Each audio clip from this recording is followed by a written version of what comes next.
Q news అందించే అవకాశాన్ని సద్వినియోగం చేసుకోండి. సమస్య ఎక్కడున్నా నేనున్నానంటూ ధైర్యంగా ప్రశ్నిస్తూ రాజకీయాల పట్ల అవగాహన కలిగిన అనుభవం గల రంగారెడ్డి హైదరాబాద్ రిపోర్టర్లు కావాలను సంప్రదించవలసిన నెంబర్లు 8688926084. యుద్ధం వద్దు, కూర్చొని మాట్లాడుకోండి. ఉక్రెయిన్ అధ్యక్షుడు జెలెన్స్కీకి ప్రధాని మోదీ సూచన. స్నేహితుడిగా సాయం చేసేందుకు నేను రెడీ.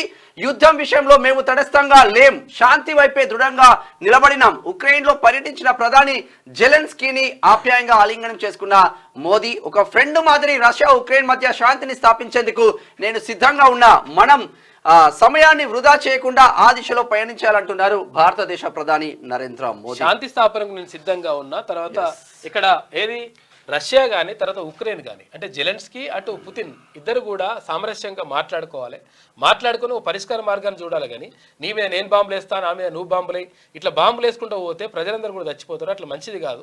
ఇది ప్రపంచ శాంతికి కూడా విఘాతం కలిగిస్తుంది అని చెప్పేసి ప్రధాని చెప్పింది. ఇప్పుడు బలమున్న దేశం బలహీనమైన దేశాన్ని అటాక్ చేస్తే దేశం మొత్తం సర్వనాశనం అయితే అక్కడ ఉన్న ప్రజలు ఎటుపోవాలి?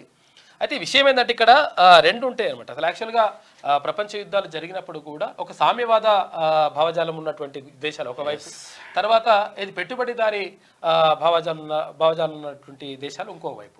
అట్లా ప్రపంచము రెండు భాగాలుగా విడిపోయినటువంటి పరిస్థితి. అప్పుడు జవహర్లాల్ నెహ్రూ మన భారతదేశానికి సంబంధించి అలీన విధానాన్ని పాటించిండు. అలీన విధానం అంటే అంటే ఏ కూటమిలో విలీనం కానటువంటి విధానాన్ని అనుసరించిండు. అయితే ఇప్పుడు అటువంటి విధానాన్ని మేము అనుసరిస్తలేము. క్లియర్గా శాంతి కోసం ఇరు వర్గాల మధ్య చర్చలు జరుపుతామని చెప్పేసి ప్రధాని అంటా ఉన్నాడు. అయితే అక్కడ రష్యా మొత్తం కూడా రష్యా అంటే యుఎస్ఎస్ఆర్ ఉండే అప్పుడు, ఇప్పుడు యుఎస్ఏ ఎట్లయితుందో యుఎస్ఎస్ఆర్ అని చెప్పేసి 50కి పైచిలకు దేశాలు అందులో ఉంటుండే, చిన్న చిన్న దేశాలన్నీ కూడా అది యుఎస్ఎస్ఆర్గా ఉండే. అయితే అప్పుడు సామ్యవాద భావజాలంతో అవంతా కూడా యుఎస్ఎస్ఆర్ ముందుకెళ్ళింది. అయితే ఇక్కడ పెట్టుబడిదారి ఆర్థిక వ్యవస్థకు సంబంధించి ఇక్కడ అమెరికా తర్వాత ఇక్కడ కూటమి అంతా కూడా ఫ్రాన్స్ కానీ బ్రిటన్ కానీ వీళ్ళందరూ కూడా ఇక్కడ వెళ్ళిండ్రు. అయితే ఈ నేపథ్యంలో ప్రపంచం మొత్తం కూడా రెండు విభాగాలుగా విడిపోయినటువంటి పరిస్థితి నెలకొన్నది. ఇప్పుడు అంటే జెలెన్స్కీకి అంటే ఇక్కడ ఉక్రెయిన్కి సంబంధించి అమెరికా మేము మద్దతు ప్రకటిస్తాం, తర్వాత 100% మీకు ఎటువంటి సాయమైనా అందిస్తామని చెప్పేసి బాంబులు సహకారం అంటే ఇవ్వడానికి కూడా రెడీ అయిపోయింది. అయితే అట్లా కాదు అని చెప్పేసి ప్రధాని అంటున్నా ఉన్నాడు.